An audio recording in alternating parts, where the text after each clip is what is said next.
Hi everyone, this is Chandra Chaudhary और आज हम करेंगे class 12th biology. As you know crash course term 2 चल रहा है और हमारा जो चैप्टर करंटली चल रहा है that is organism and population. और आज हम करेंगे उसका बहुत ही important topic that is population and attributes. और नंबर की बात करें तो ये है हमारा लेक्चर नंबर 3। क्लियर? तो बिना किसी देरी के जल्दी से स्टार्ट कर लेते हैं आज की वीडियो। तो first of all we are going to talk about population. Population क्या है? अगर मैं बात करूं कि इस अर्थ में कितने सारे ऑर्गेनिजम्स हैं तो क्या ये पॉपुलेशन हम उसे कहेंगे?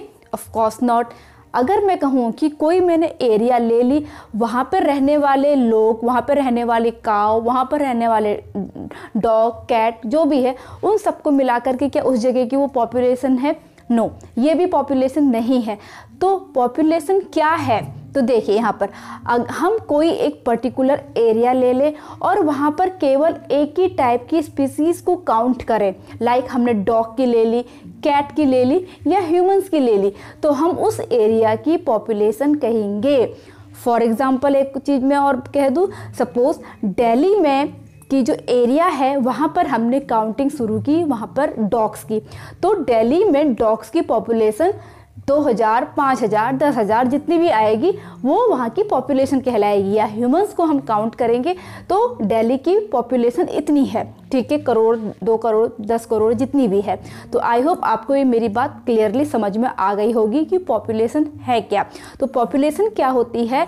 किसी भी एरिया में रहने वाले organism of same species group होता है, ठीक है, जो आपस में इंटरब्रीडिंग करते हैं और अपनी संख्या को बढ़ाते हैं। तो अगर इसको मैं इनवर्स में लिखूं तो क्या लिखूंगी? ग्रुप ऑफ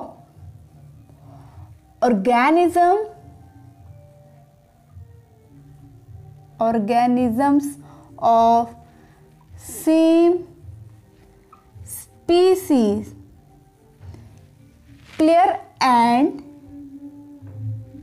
इंटरब्रीडिंग आपस में ही वो क्या करेंगे? रिप्रोड्यूस करेंगे और रिप्रोड्यूस।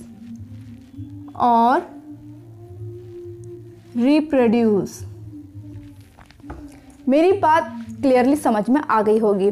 चलिए अब जो हमारा आज की वीडियो का मेन टॉपिक है दैट इज पॉपुलेशन एट्रीब्यूट्स। ये क्या है? तो देखिए पॉपुलेशन एट्रीब्यूट्स आपके 5 टाइप्स के होते हैं जो इस प्रकार हैं आपके।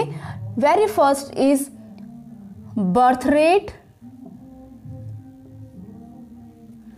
जिसे हम स्मॉल b से शो करते हैं। खाली बर्थ की बात करूँ तो कैपिटल B से शो करेंगे, अगर बर्थ रेट की बात करें तो उसको हम स्मॉल b से शो करेंगे।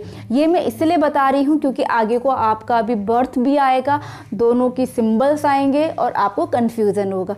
स्मॉल b अगर देखोगे तो दैट इज़ बर्थ रेट, अगर कैपिटल B देखोगे तो this is means only birth, ठीक है। इसे हम नेटिलिटी बर्थ रेट भी कहते हैं। Another name is natality rate. Second thing, death rate. इसे हम स्मॉल d से शो करते हैं और इसे हम mortality रेट भी कहते हैं, दोनों सेम चीज है। Number 3 sex ratio. Number 4 population density,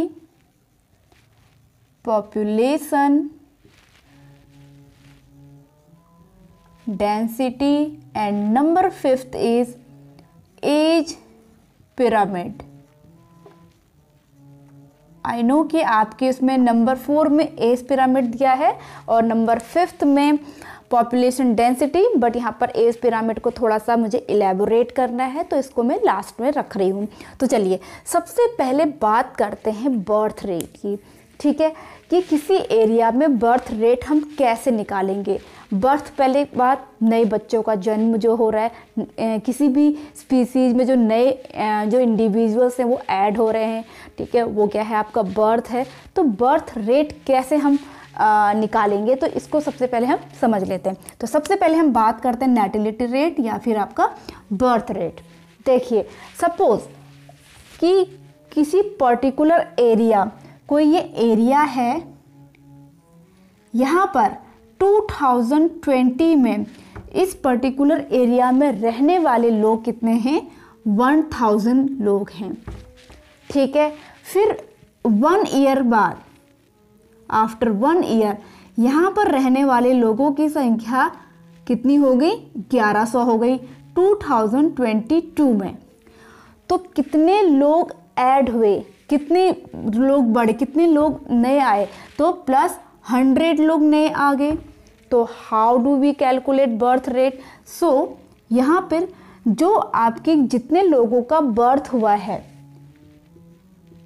birth, ठीक है, तो अपॉन जिसमें वो पहले नंबर्स में थे, मीन्स 2021 में कितने थे, 1000।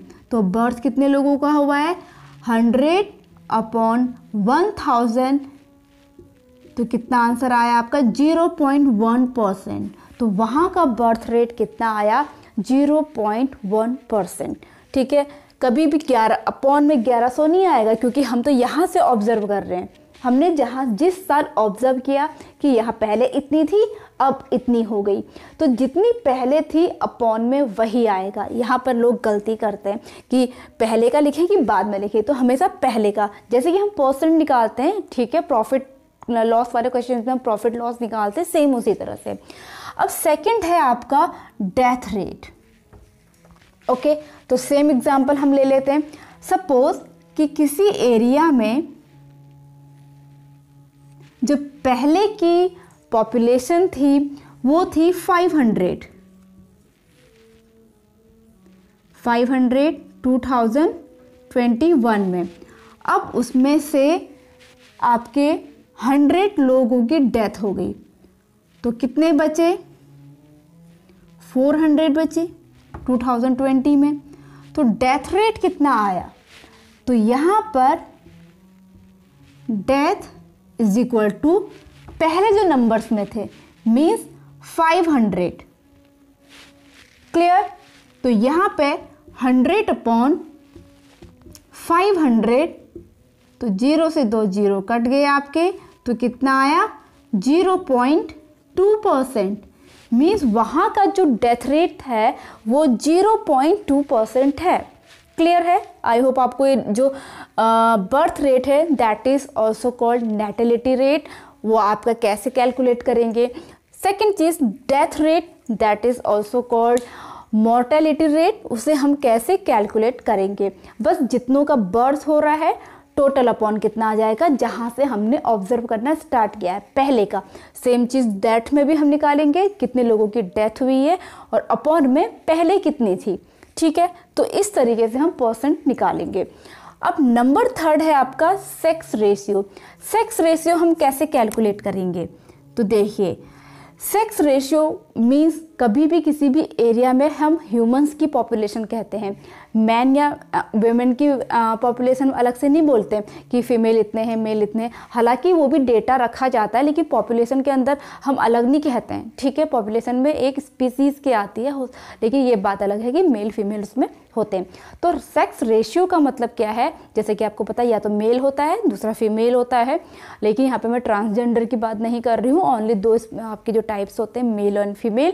तो यहाँ पर कि कितने एक पर्टिकुलर एरिया में उन जहाँ उसमें रहने वाले मेल में से कितनी फीमेल्स वहाँ पर है, वहाँ पर एक जैसे कि आपको पता है एक आंकड़ा लिया जाता है, डेटा लिया जाता है पर थाउजेंड्स कितनी वहाँ पर महिलाएं हैं। जैसे कि हमारी इंडिया में इस चीज़ में अब क्या हुआ है,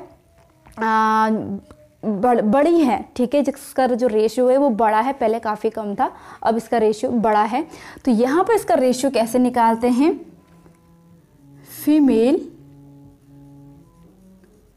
रेशियो मेल, ठीक है। सपोज किसी एरिया में जो हैं वो क्या हैं आपके, फीमेल कितनी हैं 400, ठीक है, तो और मेल कितने हैं सपोज 450, तो रेशियो कितना आया, तो देखिए 40:45,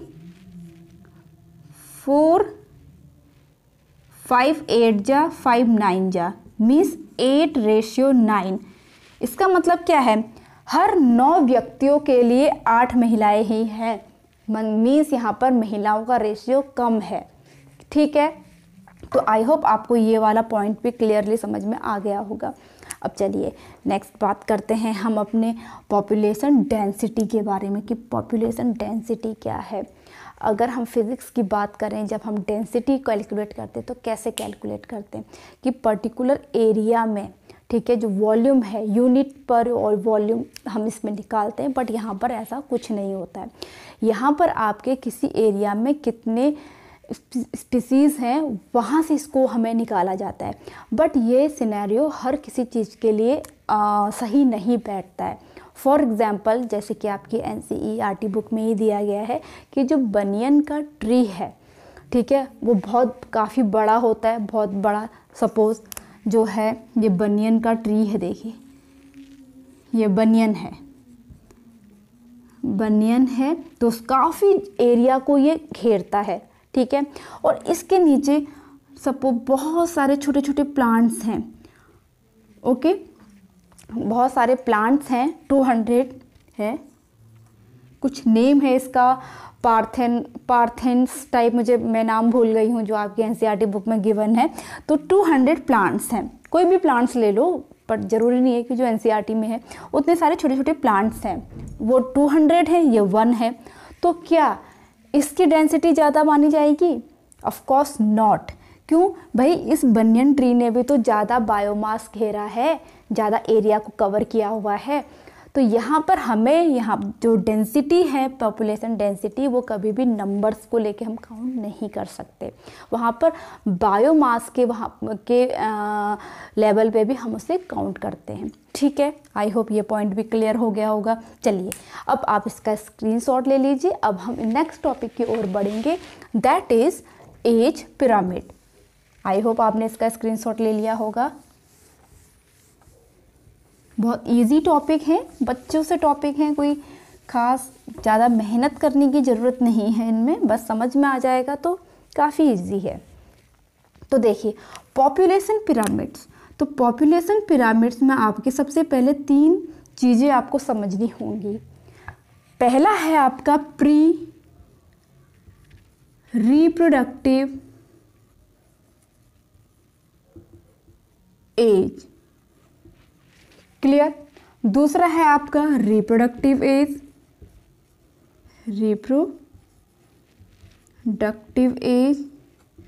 और नंबर 3 है आपका पोस्ट रिप्रोडक्टिव एज।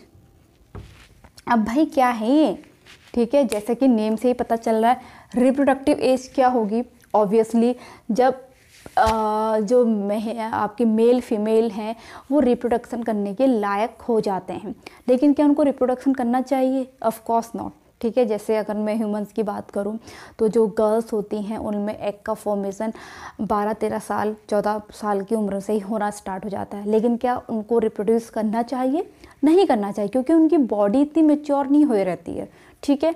तो सेम चीज़ रिप्रोडक्टिव एज क्या होती है? एक राइट एज जहाँ पर उनकी बॉडी में चेंजेस भी आते हैं, मीन्स वो रिप्रोडक्शन करने में कि उनके अंदर क्षमता भी होती है, प्लस उनकी जो फिजिकल फिटनेस है वो भी दोनों का साथ हो, तभी रिप्रोडक्शन करना चाहिए, ठीक है। तो रिप्रोडक्टिव एज वो है।